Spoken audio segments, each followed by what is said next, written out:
চতুর্থ ধাপে ৭টি উপজেলায় সকাল ৮টায় ভোট গ্রহণ শুরু হয়ে চলে বিকেল ৪টা পর্যন্ত। পটুয়াখালীতে হেলিকপ্টারে গিয়ে ভোট দিয়েছেন ত্রাণ ও দুর্যোগ প্রতিমন্ত্রী মহিবুর রহমান মুহিব। এ জেলায় কলাপাড়া ও রাঙ্গাবালী উপজেলায় ভোট অনুষ্ঠিত হয়েছে। সিলেটে বন্যার পানি ও বৃষ্টি উপেক্ষা করে ভোট অনুষ্ঠিত হয় ২ উপজেলায়। দুর্যোগপূর্ণ আবহাওয়াতেই কেন্দ্রে যেতে হয় ভোটারদের। পানি মারিয়ে ও নৌকায় করেও অনেকে যান ভোট দিতে। ভোটের পরিবেশে সন্তোষ জানান তারা। বেশিরভাগ স্থানে শান্তিপূর্ণভাবে ভোট হয়েছে, তবে রাজশাহী ও কুমিল্লা সহ কয়েকটি স্থানে বিচ্ছিন্ন কিছু সহিংসতার খবর পাওয়া গেছে। রাজশাহীর বাঘা ও চারঘাট উপজেলার বিভিন্ন স্থানে চেয়ারম্যান প্রার্থীর কর্মী সমর্থকদের মধ্যে ধাওয়া পাল্টা ধাওয়া হয়েছে। দুপুরে চারাঘাটে বেশ কয়েকটি কেন্দ্রে পুলিশ লাঠিপেটা করে পরিস্থিতি নিয়ন্ত্রণে আনে। এ উপজেলায় প্রতিপক্ষের এজেন্ট বের করে দেওয়ার অভিযোগও করেন এক প্রার্থী।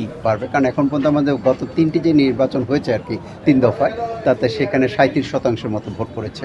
এবার হয়তো এরকম কাছাকাছি পড়বে, তো এবার যাতে ভোটিংটা যাতে বেশি পড়ে সেই জন্য আমরা প্রচারণা চালিয়েছি। আর কোনো ধরনের আশঙ্কা যাতে কারো মনে না থাকে সেই কারণে আমরা কিন্তু কয়েকটা স্টেপ নিয়েছি। আপনারা সকলেই জানেন ৫ম উপজেলা পরিষদ নির্বাচনে আমরা একটা কেন্দ্রে ১২-১৩ জনের বেশি দিতে পারি। এবার কিন্তু আমি ১৭ থেকে ১৯ জন দিচ্ছি সশস্ত্র পুলিশ সহকারে অন্যান্যতে।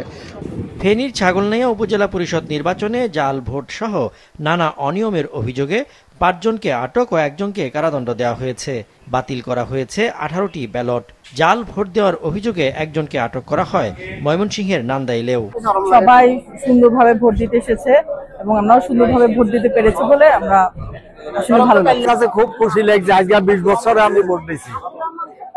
ভালো লোক সব লোক পাই। আজকে 20 বছরে একটা ভোট দিয়েছি। পরিবেশে ভোট দিতে পারছি। বহু বছর পরে আমি আমার পরিবেশ মতন ভোট দিব, কোনো ঝামেলা নেই। একদম সুস্থভাবে ভোট হইতে আছে, কোনো ঝামেলা নাই, কোনো মারপিট নাই, একদম যারা খুশি তারা আপনার ভোট দেব। আমরা নতুন ভোটার হিসাবে এখানে এসে দেখলাম এবং শান্তিপূর্ণ ভোট হচ্ছে এবং আমি শান্তিপূর্ণভাবে সবাই মিলে একসাথে ভোট দিচ্ছি। চতুর্থ ধাপের উপজেলা পরিষদ নির্বাচনে মোট প্রার্থী 721 জন।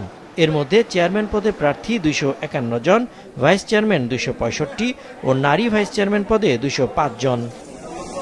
আওয়ামী লীগের দলীয় প্রতীক না থাকায় প্রায় সব উপজেলায় দলটির একাধিক নেতা স্বতন্ত্র প্রার্থী হিসেবে লড়ছেন। দলীয় নির্দেশ অমান্য করে বিএনপির বর্তমান ও সাবেক নেতারাও প্রার্থী হয়েছেন। এর আগে 3 ধাপে 382টি উপজেলায় নির্বাচন হয়েছে। এ ধাপেও ভোটার উপস্থিতি ছিল কম। সজীব সাদিক, মাছরাঙা নিউজ ডেস্ক।